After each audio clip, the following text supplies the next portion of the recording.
It's my pleasure to be here today, and thank you to HCL for putting together a great event. So I want to talk a little bit about the next wave of globalization. We call it Globalization X. And it's a little bit different than, I think, what some of my fellow panel members have been chatting about. So I think, you might be able to look at this from a slightly different perspective. The question is, how are buyers and governments actually driving economic development and globalization through outsourcing? So what we see since, I would say, the early 1990s is we see, a heavy prevalence of staff augmentation. And that's pretty much how our industry was defined. And that turned into some low-value outsourcing, offshoring, some high-value offshoring eventually in 2000, IT outsourcing, business process outsourcing, multi-sourcing, transformational sourcing, and something now that we call right sourcing. And some of my employees, when I make them work on the weekend, call it wrong sourcing. But what we see going forward now is something a little bit different. It's not the end of sourcing. Rather, it's what we call Globalization X, which is the next wave. A little bit about our company. Avasant focuses really in three primary areas: sourcing advisory, globalization advisory, and technology optimization and strategy. We're not a service provider. We are a management consultancy, and that's our primary role. So getting back to the point, globalization. Globalization X goes beyond labor arbitrage and cost reduction. Today, when organizations look to outsource or to build a captive somewhere or to move into a new region, it's oftentimes for a myriad of reasons. It's to balance risk. It's to penetrate into new markets. It's to create innovation through skills development in new markets. And of course, take advantage of public and private incentives. What do we mean by public and private incentives? Depending upon the region that you might be in, there could be special tax advantages. There might be even access to facilities at a lower cost or government subsidies. So when organizations today are looking to outsource, they're also looking to globalize. They're looking for their partners, their outsourcing partners, to help them achieve and enter into new markets. And that's why we call this next generation Globalization X. We are looking actually at a new paradigm in the way organizations look at sourcing. And so the question of sourcing generally is, we've looked at it historically, has been we're outsourcing to somewhere, to a company, we're outsourcing to a region. Today's global organizations are just as comfortable outsourcing back from China to the United States as from the United States to Latin America or to Europe. So this notion of sourcing is strange in a global transboundary and boundless environment. So as we drive forward, it's all about market opportunity. We've gone beyond globalization 1.0, which we refer to as cost arbitrage, to globalization 2.0, which is cost arbitrage as well as skills availability, and then globalization X, which adds the market access component, right? The exciting thing. We're not just going to India because we want lower cost. We want access to the market. We want to sell our products and services there. What is the opportunity? Just look at China, India, and Africa, and this is really for the next millennium. Comprises 22% of the world GDP and 52% of the world population. This is where there is significant amount of opportunity.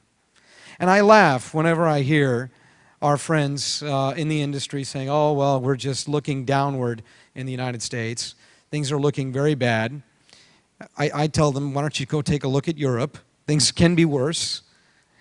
That was supposed to be a joke. There must be a lot of Europeans in the audience today. But there is a significant opportunity in front of us. And for most organizations and CIOs, if we're thinking along the lines of innovation, and not just along the lines of IT service provisioning, then we're going to be able to drive our organizations to take advantage through technology-enabled solutions of these new regions, right? So what about the other emerging nations and countries? When we look at globalization, we're also looking at emerging markets. And Avasant has a significant presence in Latin America, Africa, in China. In Africa, we support multiple countries as well, including Uganda, Nigeria, Kenya, South Africa. What are we doing in Africa, for example? Well, we're helping these countries drive foreign direct investment. Foreign direct investment in the form of skills training, in the form of potentially creating new outsourcing destinations. So buyers today increasingly have more options, and they should be driving their partners to these new destinations to the extent it makes economical and business sense to do so. And again, this slide speaks a little bit more about what I was talking about, how buyers are really driving this skill set. I just came back from China about 4 months ago, and I was giving a presentation in Wuhan. And we had done some research, and so I'd actually just seen the slides about an hour before, and I was trying to make heads or tails of it, and I couldn't even believe what our own analysts were showing me. The average salary of the BPO analyst in China was ranging between $4,000 and $6,000 a year. It just shocked me, okay? And interesting, even more interesting than that was the amount of expertise and experience they had. So while China has been a destination of concern and fear because of data protection and security issues and concerns for Westerners, they will find a way to make that, and they are finding ways to make that skill set, that population, and that wage opportunity available to global markets. And so we have to be ready for that. And they will. I'll tell you, they're doing an excellent job every single time we go there to demonstrate more interest and more focus on global markets. When we look at Globalization X, what is really making it all possible? Well, in countries throughout Latin America, or as I mentioned, even in Africa, the key impetus is infrastructure, power, access to network connectivity. And with new investments in this regard, it is opening up these previously unobtainable locations to become new emerging destinations for sourcing. There's also a significant amount of government investment. The World Bank is expecting almost $70 billion of development funds in this space just to the African continent. So this creates a real positive spiral. Development funds, service providers making investments, and skills training. This is Globalization X, an opportunity to drive into new markets. And there's some other good benefits as well.